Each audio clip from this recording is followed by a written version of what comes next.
10 years. I've been in South Orange County for about 9 years, and I did a little bit of networking in Central Orange County before I moved out here. When I did move out here, I found that I better get out the door and start networking because I knew no one out here, and I wanted to build my business out here. So I joined South Orange County Chamber of Commerce and joined their networking group, and I've been a part of that for the past 9 years, and I've seen a lot of changes come and go from that. And there's been great times for me, and then there's been low times for me, and now it's been a great time for me again at South Orange County Chamber of Commerce. So I am excited that I didn't quit and go on to something else.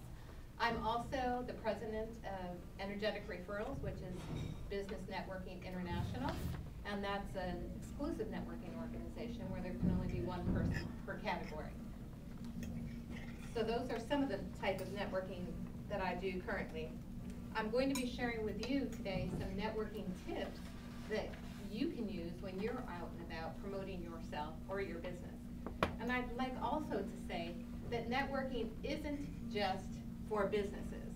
You can network as a mom, you can network as a retired individual, because we all have something to share. And networking is about getting to know the person that you're talking with and building relationships. And as you build these relationships, you might have great referrals for that person, or that person might have great referrals for you. You could be a grandparent, and you might know that your grandchild is, your son or daughter is looking for a fabulous school for their child, which is your grandchild. If you're not out and about in the community, how are you going to find out about these things? But if you're out and about and you're networking with people, you might meet a director of a fabulous private school or something like that that would be a great fit.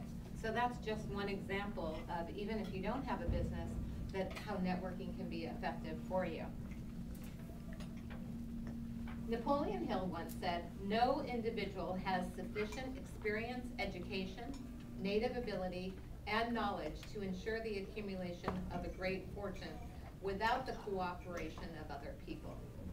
When you find the right people, you will be able to achieve everything you've ever dreamed about." And Dr. Ivan Meisner, founder and chairman of BNI, the world's largest business networking organization, practices the giver's gain philosophy. When people focus on others instead of themselves in business networks, it will create an image of one who helps other people. Others will, in return, want to help them. Thus, the giver's gain from experience. And this is just a little example and a visual of giver's gain.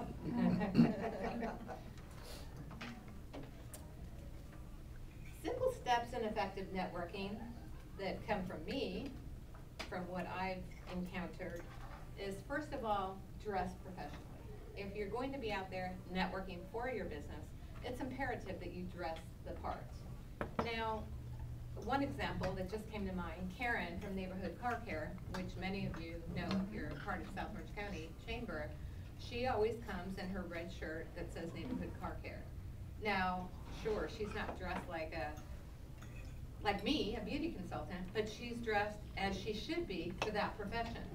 So if you are in a profession, such as representing a service of cars, it's important that you wear something that people look at Karen and go, oh yeah, she's with Neighborhood Car Care. If she was dressed like me, they'd be like, who is she with again?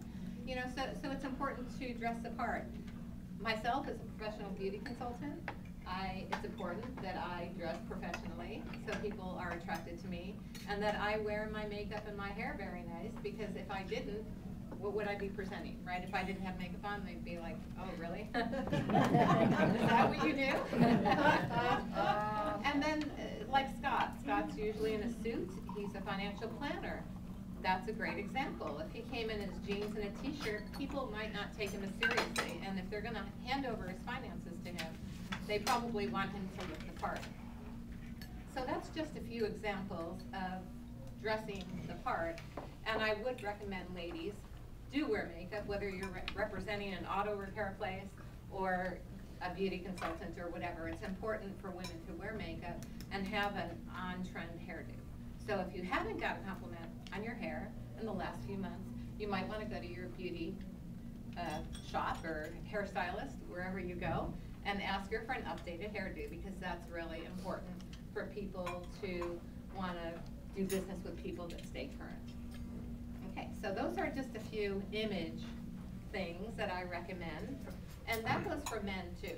Men, it's important that you guys look good too and have a hairstyle and all that stuff. It's not just us ladies. You don't have to wear makeup.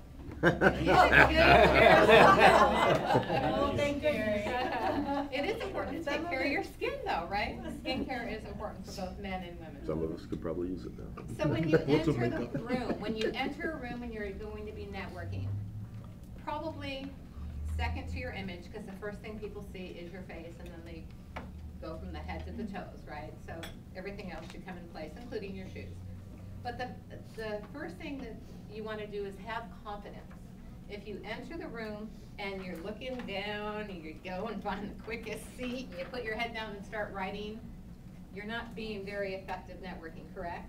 So you need to walk in with confidence, shoulders back, head up, a nice big smile, and no matter what your day has been, leave it outside and walk in with that big smile and confidence. And then look around the room and find a friendly face.